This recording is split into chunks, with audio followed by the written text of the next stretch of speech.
Hey guys, and welcome back, or if you're new here, thanks for tuning in. You may recall a couple of months ago I filmed a video in which I highlighted 4 Jane Doe cases that needed more attention, and this week is the turn of 3 John Doe cases.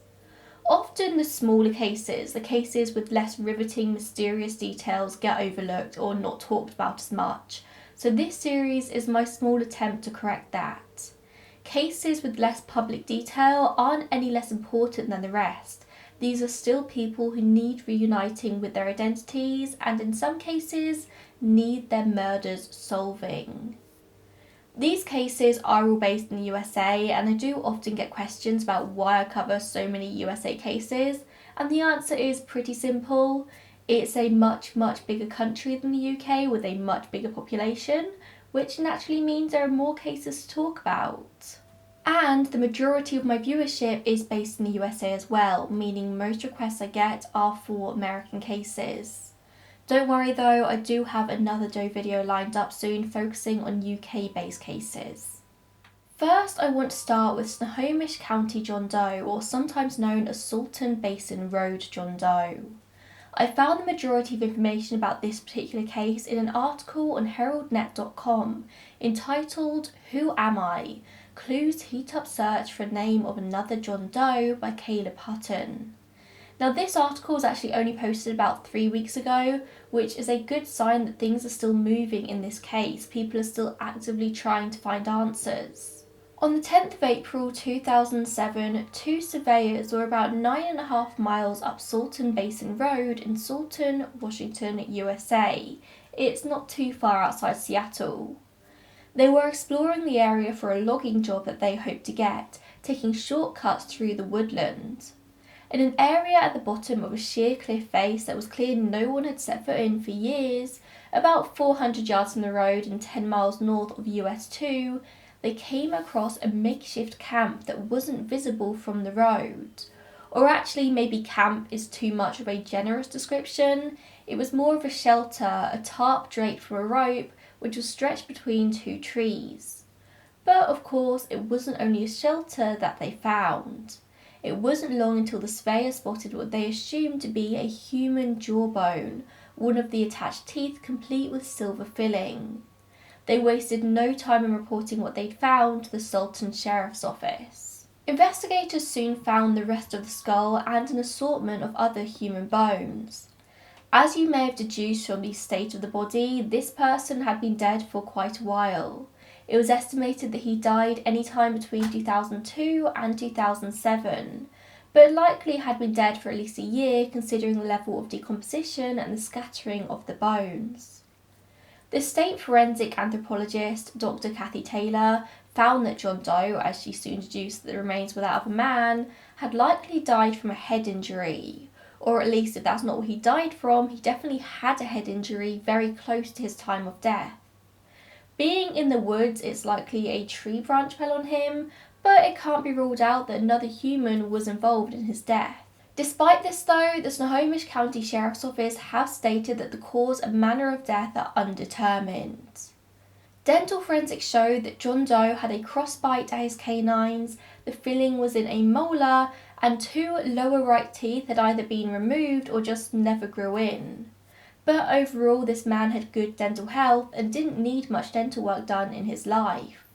Obviously, they never found any dental charts which matched his.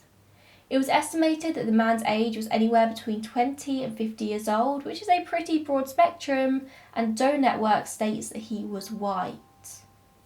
A number of things were found at the campsite alongside the remains.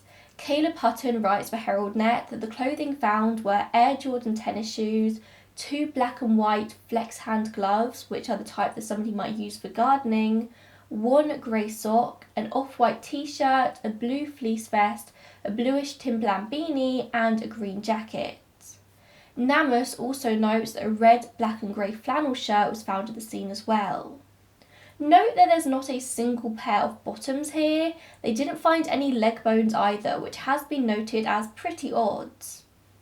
There were also plastic containers found at the scene, which Hutton suspects may have carried water.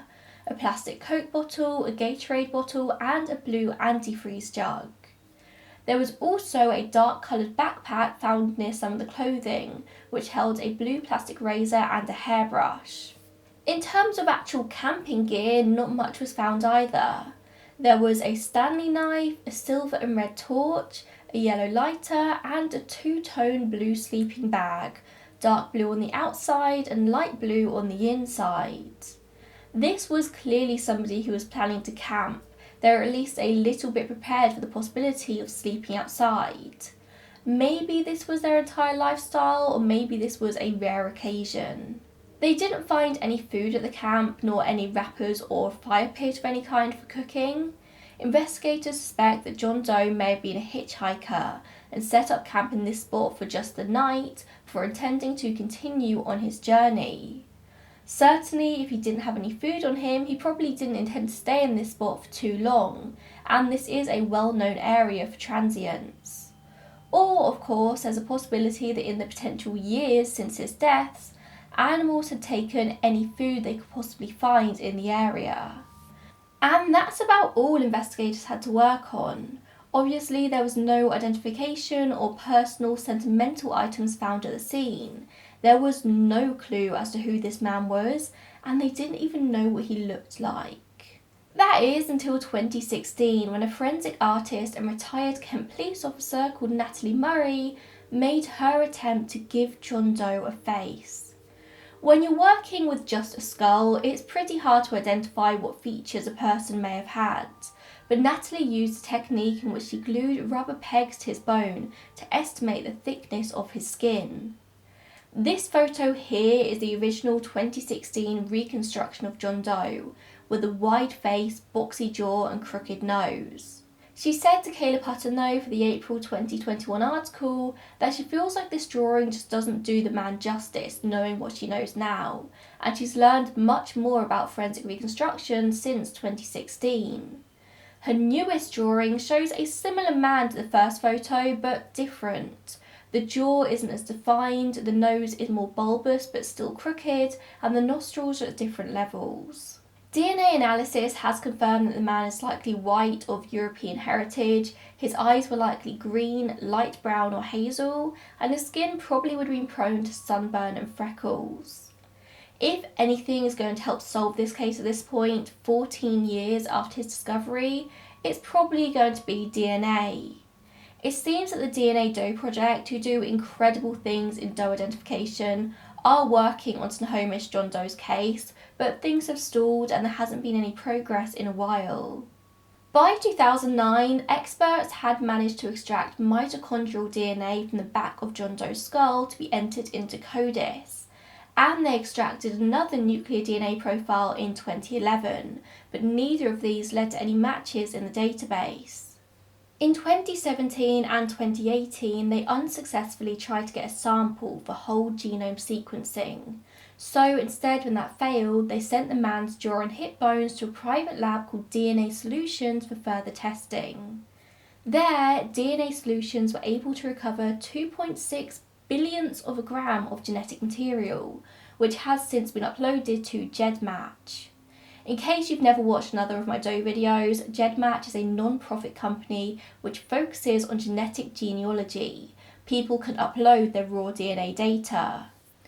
A lot of people use it for family tree and ancestry purposes, but recently it's been in the news because a lot of crimes are getting solved via the DNA information uploaded to this site. So much so that users now have to opt in for their DNA to be used by investigators for this purpose. Since late 2019, a genealogist called Deb Stone has been working tirelessly to make a link to Snohomish John Doe's genetic family, but she hasn't had any luck as of yet. Although she has found that he has loose genetic ties to the Midwest, Texas and Louisiana, as well as some in the Pacific Northwest.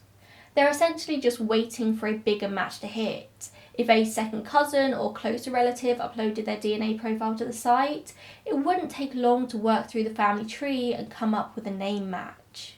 The Snohomish County Sheriff's Office are asking you to call the Snohomish County Medical Examiner's Office if you have any information about this case. I'll leave the number in the description box for both offices.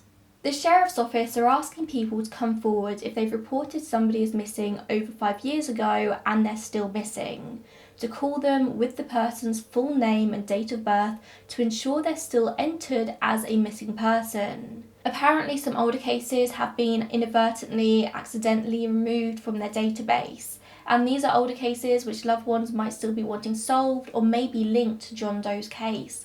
So if you live in Snohomish County and you've reported anyone as missing over 5 years ago, give them a call. The second case I want to talk to you about today is one which is much older, from March 1961. This is Bibb County John Doe, although it seems he's often referred to online as just Bibb, which I'll do throughout this video also. Although all stories of the missing, murdered and unidentified are sad, this one just really hits me in my soul for some reason. It was the 27th of March 1961 when a man was travelling on Alabama Highway 25 just south of Wilton, which is just over 36 miles south of Birmingham. He noticed a boy hitchhiking on the side of the road and decided to pick him up. Sadly, not long after the man picked the boy up, they were involved in a car crash when the car collided with the bridge rail and ended up plunging into the Cahaba River near River Bend in Bibb County. The boy died, his cause of death noted as drowning and a broken neck. He also broke his hand in 2 places as well. I say boy because Bibb was believed to be between the ages of 14 and 17. He was white with an olive complexion between 5'6" and 5'8", 120 pounds with light brown hair that appeared to be bleached. He had dark brown eyebrows and eyelashes and blue eyes. According to an FBI release, Bibb had a number of scars on his body, which I'll read out now. A small indented scar 1 inch above his right eyebrow, a scar on the left side of his forehead near the hairline, a 1 inch horizontal scar underneath his right kneecap, a horizontal scar 3 inches below his right kneecap, a 4 inch vertical scar above his right ankle, a small horizontal scar inside his right ankle across the bone, a 3 inch horizontal scar on the inside of one of his feet, and scratch scars on the exterior of his left forearm. These scars on his arms seem to spell out a phrase, RY plus love or RY plus love. Just a small warning, I'm about to show a photo of this scarring. It doesn't read to me as self-harm in the typical sense, but it's still scars on the arm, so you have been warned. When you read about this case, a lot of sources will say this was a tattoo on his forearm, but that is not the case. This is a scarred pattern. It was also released by the FBI that Bibb may have walked with a slight limp, exerting more pressure than usual on the ball of his right foot. Examination in his autopsy showed that the bones around the ankle joint were enlarged due to a fracture, and this may have led to a restriction of movement. The majority of the scars I just detailed are also on his right leg. I find myself wondering if he got into some kind of bad accident before this bad accident, which led to the fracture and all the scarring. He was dressed in a white cotton dress shirt, light blue dress trousers, a brown leather belt with a silver horsehead buckle, a black dress coat and tan 10-inch high moccasin-toed boots. He also wore a Timex wristwatch and a miraculous medal of the Immaculate Conception tied around his neck with cotton twine. This is a piece of jewellery often worn by Catholics with the belief that it will bring special graces from the Virgin Mary, so he may well have been Catholic.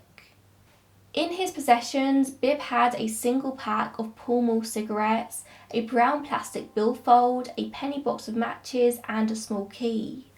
A man's ruby ring with the inscription United States Army was also found in the car and likely belonged to Bibb, but they can't be too sure. He carried a small brown leatherette suitcase which contained his clothing. On a few items of this clothing were cleaning and laundry tags, clearly having been freshly cleaned. Luckily, the driver of the car did manage to survive the incident, meaning he was able to give some information about the now John Doe. Inconveniently, it doesn't seem that the boy ever shared his name with the driver on their short journey together, but he did share some information about his travel. He said that he'd been hitchhiking through Alabama and they wanted to head to Tuscaloosa. Apparently the end goal of his journey was to be in Fort Ord, California by 7 a.m. on March 30th, and he said he'd come from a town in South Carolina. After making public requests for information, investigators concluded that Bibb had ridden with 3 different motorists on the afternoon of his death. He shared with one of these drivers that his parents had separated, but he had relatives between Montevallo, Alabama and South Carolina, and had been staying with these relatives for several days trying to find work but was unsuccessful, so decided to move on. In a separate conversation with another one of the motorists, it's thought that he may have been connected to the military service, even though it's thought that he may have been too young to serve, or he may have been an inmate of an institution. That's all information that's provided in the FBI release I mentioned before, but other sources do provide further details. Doe Network says that he told the driver that he'd run away from home after his parents separated, and he was then faced with the choice of living in an orphanage or joining the Navy. He says he didn't care where he was going. He may well have been from South Carolina, as he told one driver he had relatives there, and his cigarette packet apparently had a South Carolina tax stamp on it, but whether that's where he grew up or it's just where he'd been staying, we don't know. His clothing indicated that he may have been from up north, which is not South Carolina. He obviously had no ID on him at all, but according to WVUA23.com, inside Bibb's wallet was a girl's picture with the words, "Think of me always and remember how we used to go places together." This photo has never been published as far as I can find, and I'm a bit confused as to why. If nobody recognised Bibb, perhaps somebody would have recognised the girl and the girl would know who he was. It was clear that at some point, someone had loved this boy very much. After he was recovered from the lake and his autopsy had taken place, authorities took his body to the Rocco Funeral Home Chapel, where it stayed for several days for public viewings. Hundreds of people came from all around to see if they recognised the boy, but nobody ever did. According to a local resident and journalist called Jim Oakley, there was one visitor who came twice, all alone. She was a woman in her 60s with grey hair, a little heavyset apparently. She looked at the body for ages, much longer than anyone else, and returned the next day and did the same, but then she never returned. Photos, headshots of Bibb were taken and widely published in the hope of finding someone who recognised him, but of course there was no luck. I don't usually post post-mortem photos in my videos, but I do think they can be helpful with Doe cases, so here's your warning that I'm about to post some. They're not graphic at all, Bibb could just be sleeping. For decades there was no movement in this case. He was buried in the Centerville Cemetery weeks after his death after the local community funded his burial. His headstone reads, "Unknown, killed in automobile accident, March 27, 1961. Unknown in life, but recognised in death." And Bibb has never been forgotten. In June 2016, the authorities exhumed and swiftly reburied Bibb's body in order to get a sample of his DNA, which was then to be sent to a lab for analysis at the University of North Texas, all paid for by the Center for Missing and Exploited Children. By October 2016, the Bibb County Sheriff's Office were notified that the DNA testing had been unable to provide any answers. There were no matches to any samples available in their database. However, they do now have his DNA on file to compare to later samples. The National Center for Missing and Exploited Children have created a facial reconstruction of what this boy may have looked like in life. If you ask me, I don't think this looks too much like the post-mortem photos at all, but I'm not the expert here. There are other renderings though, which I do think are a lot more accurate in this case. This is now 60 years old, and with each year that passes, we're less likely to get a positive identification, with people who knew him in life potentially nearing the end of theirs. And that generation are a bit less likely to upload their raw DNA data to sites like GEDmatch. As far as I can find, it doesn't look like the DNA Doe project have taken on his case yet, but of course there is time for them to, and I would love to see them take on this story. Perhaps he has siblings who are wondering what happened to their brother. Maybe they think he did go into the army and just never came home, but that wasn't his fate. The final John Doe case I want to share with you today is that of Saguache County John Doe. I wanted to cover this one specifically because there's been an absolutely fantastic reconstruction photo of him, one that looks like an actual person, and you don't see that too often. I feel like reconstructions like the one you will see soon for this case are invaluable. It was the 19th of October 2002 when the remains of an unidentified man were found by a hunter on horseback just off of Colorado State Highway 114 in Saguache County, off a dirt road pretty much in the middle of nowhere. It seems like the kind of place somebody would dump a body in a movie. He was found wrapped in a handmade antique quilt, which was then wrapped again in black plastic secured with duct tape. The quilt had a multicoloured print and was fairly distinctive. Whilst I couldn't find detailed information on the state of the remains, Doe Network just states that he was decomposed, and the estimated date of death is 2002, so the same year in which he was found. He probably died a few weeks to a few months before he was found. The cause of death was determined to be homicide by 2 gunshots to the head. John Doe was estimated at 30 to 40 years old, although some sources do state older, 6'5", 225 to 300 pounds, with brown hair and an unknown eye colour. The FBI states that he is of an unknown race and ethnicity, although both NamUs and Doe Network state that he is white or Caucasian. There were no dental details available as the victim had no teeth and dentures were not found at the scene. All in all, information about this particular case is vague, but it does seem solvable and it's still an open case with the FBI. John Doe was found wearing a Harley-Davidson t-shirt with Fort Washington, Maryland printed on the back and black briefs. It's suspected that he may have been killed in his sleep, possibly due to his half-dressed state. Not long before the body was discovered, there was a Hells Angels rally held in Gunnison, which according to a Reddit post by user Travel Racer is an hour and 38 minutes from where the body was found. The obvious connection here is that the man was discovered in a Harley-Davidson t-shirt and Hells Angels usually ride Harley-Davidson bikes.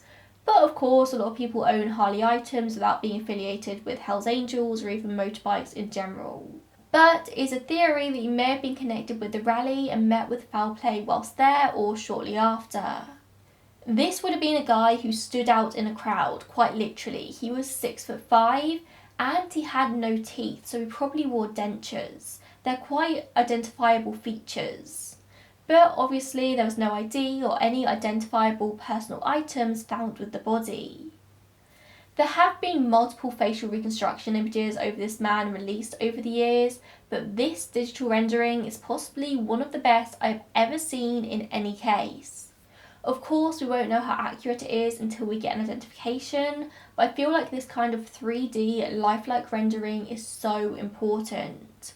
John Doe looks like an actual man rather than just a drawing. It instantly makes him more recognisable, and I would love to see this kind of thing done in more cases. If you've been listening to this via my podcast, I will leave some links in the show notes in case you want to go see these reconstructions and photos.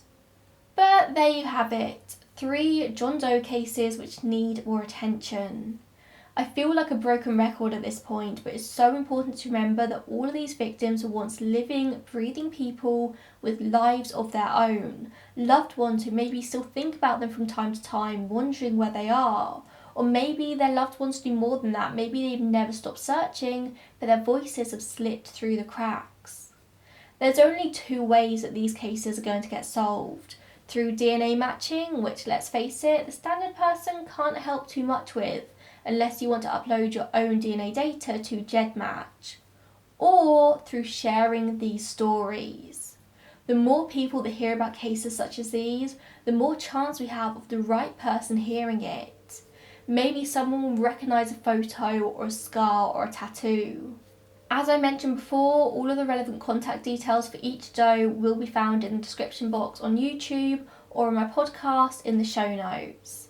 Thank you so much for watching this video. Please share these stories, especially if you're from any of the areas in which I've mentioned in today's video. You never know who might recognise something. And I suppose I will see you in the next one. Bye guys.